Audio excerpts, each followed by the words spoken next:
As a first generation woman, the pressure and expectations that are pressed upon you can feel like a lot. It can impact decisions related to career, relationships, parenting, independence, all these different areas of your life.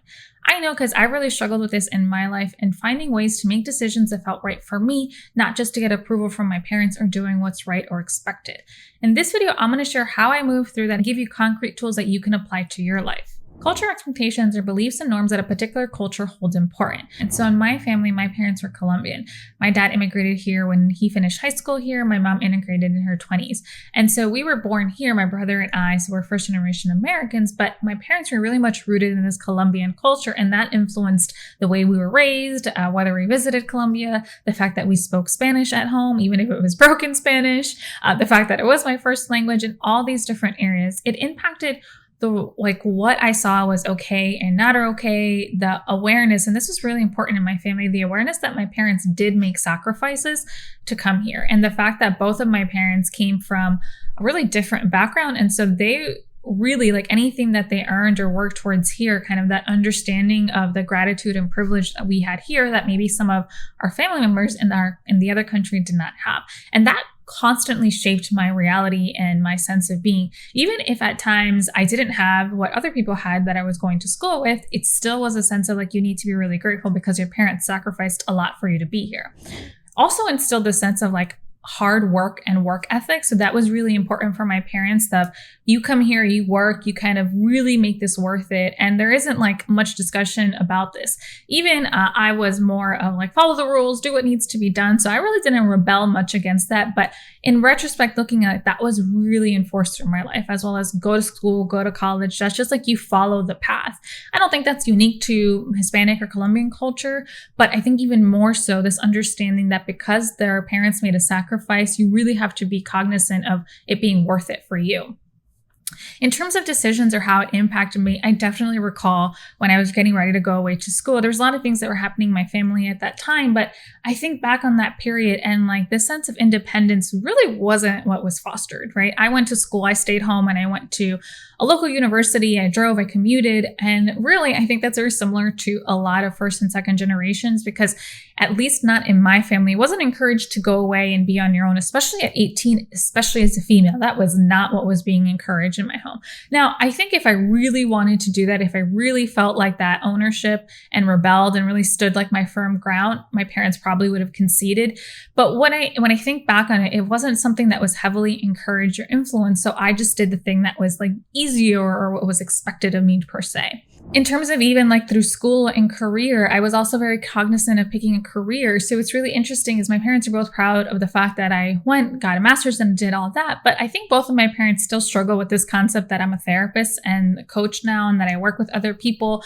And I think their concept that I just sit and like hear people's problems all day and how overwhelming that is, especially because the reality is in my home, there wasn't really a lot of focus on like emotions or mental health or well-being or exploring our trauma or generational trauma. And I don't know if a lot of households had that, but even less so in my family, right? And probably even less so for my brother, who is a male. Like that's just, it wasn't a common conversation, because I think my parents clearly had a lot of cultural expectations of what it meant to be in therapy or who needs therapy and all of that.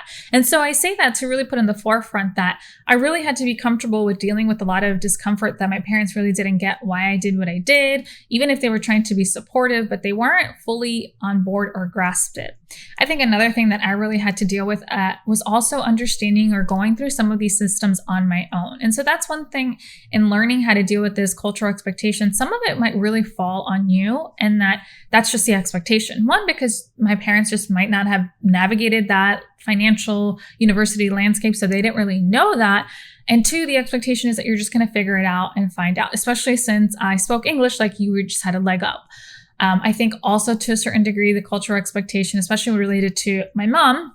My mom speaks English now. She's been in this country for years, but not as fluently as I do. So at times it was a lot of feeling responsible or needing to do things or help because that was just the language barrier, right? So this added responsibility that I might not even realize that was a thing, but for sure probably impacted my sense of self and maybe how I took on this overall sense of responsibility. Ways this can really show up is it can definitely influence the sense of independence. So I've actually seen this a lot with a lot of my friends where they were really heavily encouraged, like, you stay at home, you live at home, and then you don't leave the house until you're going to get ready to get married or post-marriage and so forth, which might be very radically different than Western society or culture. I do think nowadays it's much more flexible and open.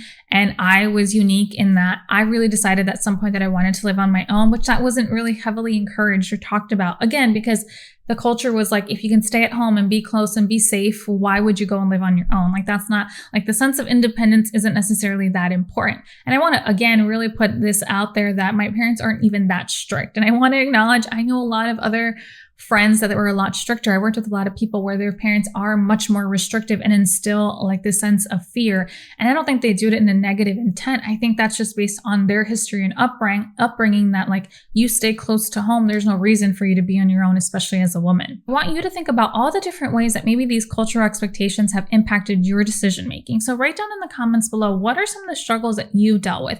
Has it impacted your independence? Has it impacted your career? Has it impacted the partner you pick or don't pick? So let me know in the comments below, how has this impacted you? And I think about this concept of modeling. I also want to think about like traditional like gender roles or what I saw growing up. Again, my parents are much more flexible, but I did see my mom. My mom always worked since we've been in this country, but my mom also was one that would come home, cook, clean, do the dishes, do everything, do my dad's clothes, laundry, all these different things.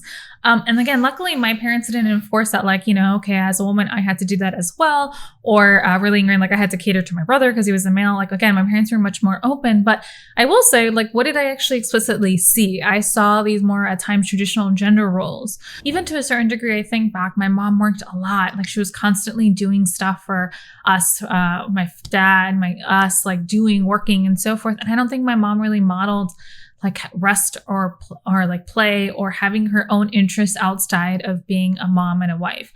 And so that's something that I think I've had to really struggle with. And at times, even that comparison of like, when I think like, man, I should be doing more, like, I don't know why I'm complaining. I'm so tired. And I think of that model, but I don't necessarily want to hold on to that model. I want to also dedicate time in my life for play and rest, and that my life doesn't also have to revolve only around certain roles. So here's some ways that I've learned to navigate this. So just noticing how all this pressure really shows up in my life, and when I feel like I'm starting to make decisions based on that pressure, and noticing like, what's the impact to you and the cost for you, right? So is it really worth it for you to fall into all these standards? Like, so for example, for me, like, was it really worth it to fall into the standard of fear and that I had to stay home and that I couldn't live on my own just to appease and that goes to the grain? Or was it really important for me to feel like I could be on my own? And I will say that was really important for me, even nowadays, to know that I can live on my own, I can be fully independent, and I'm going to be okay. So that sense of security in me, and not this like hyper independence, but just that overall sense of security for me has been really important in my life, and even to a certain degree to help me get to know myself and feel like I can stand on my own 2 feet and know who I am. This other piece that's been really helpful is noticing like when I'm going to make a decision, like tapping into like my why and my values, not necessarily my family or my culture's why or values. And listen, there might be some overlap, and that's totally okay, because obviously that's going to inform the person I am. And that's something I'm really proud of. I am really proud of my culture, and I'm really proud of how that just shapes who I am. I will say, and you'll see this in my next video, I'll talk a little bit about identity struggles and how that might show up, but I'm someone that's constantly proud of being a Latina and Hispanic and being Colombian, like, absolutely. And I also need to be really clear that I'm very Americanized, and I'm very proud of being an American and a Westernized. And that's also, those are all parts of my culture and identity and inform my values, which might be different than my parents' values. And that's totally okay. I had to get really clear on why am I making certain decisions, and be clear that when I make those decisions, because if I'm going against the grain, I might feel uncomfortable or I might get some pushback, and I have to be able to navigate that and figure out what that looks like. Another thing is having more clear, open conversations, so setting certain boundaries or limits with the people in your life. Again, I've been pretty fortunate, lucky. My parents are pretty flexible. So even when there's certain comments or whatnot and I set certain limits, it's okay. I think though, for a lot of other people that I've seen, a lot of people that I work with, this can really take a lot of practice, because the people in their life could be much more rigid and they can be much more set in their ways. And so they have to be much more assertive and secure in what they're asking for or how they navigate that. The other piece is really getting support. So this is really important. I'm lucky that I'm surrounded by a lot of friends that are first and second gens immigrants or first and whatnot. So they kind of get it. They get the struggle, and I get theirs. Like, I get when they talk about their parents or their family or their cultural expectations. Like, I get what they mean and what they're referring to, but it's helpful to have that support where someone's on your side and they understand the experience of what it feels like and how it's really hard to try to do something different and break those maybe generational expectations in certain situations, even breaking generational trauma and what that looks like. The next step is being really flexible. And so when I say this is embracing flexibility, I don't mean that you have to be rigidly one way or another. Again, like I'm saying, you don't have to throw away your family's cultures or values. I think what's really important is figuring out like how you embrace that and make it your own. And that's really important. And it also doesn't necessarily mean that you have to cut out people from your life. I know that certain people might have that perspective, will just cut out people that are unhealthy. And that might be really hard in certain cultures. I think you need to navigate and decide what feels right to you and what you're comfortable with, right? And embracing flexibility, I also want to acknowledge that sometimes that might mean that you do fall prey to cultural pressures, and that's okay. Maybe in that instance, it was worth it to you, or you're okay with the trade-offs.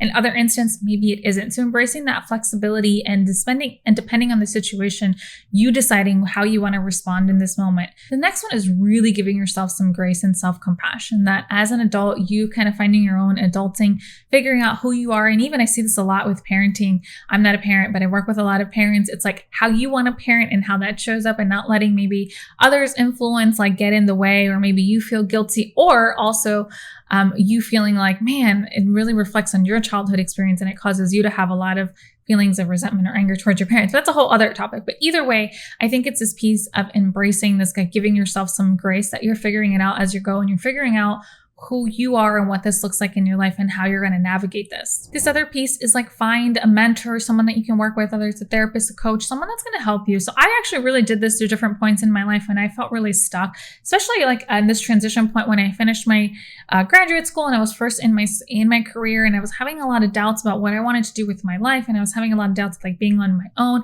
and there was like a lot in me trying to drown out like me feeling comfortable being on my own. And I did seek therapy. It was something that I needed in that point in my life, and I've sought it a different point in my life as well. But I think it's really helpful, really acknowledging maybe at times when you feel really stuck, getting some type of support that feels right for you, that's going to help you move through this. And there's no shame or shade in that, which might feel really hard, especially if you're first gen, because like we're not really encouraged to go to therapy. That's not really a thing, or at least it wasn't in my household. I'm hoping that you can start to see that you can learn how to make decisions for yourself, but it's a process. And that's the other thing I really want to highlight. This is like a one and done. It's an ongoing process. And that's why I'm really saying embracing flexibility and giving yourself grace, because this is something that you're going to continue to work through, especially through different stages of your life or different challenges that you face, that the new cultural expectations or pressures show up. Watch this video where I'm going to go through how this can also impact your identity and identity development, including I'm going to share again how maybe this has shown up for myself in my life and how I'm navigating it as well. All right, guys. And like I always say, I encourage you to continue nurturing your mind, body, and soul, whatever that looks like for you. Thanks.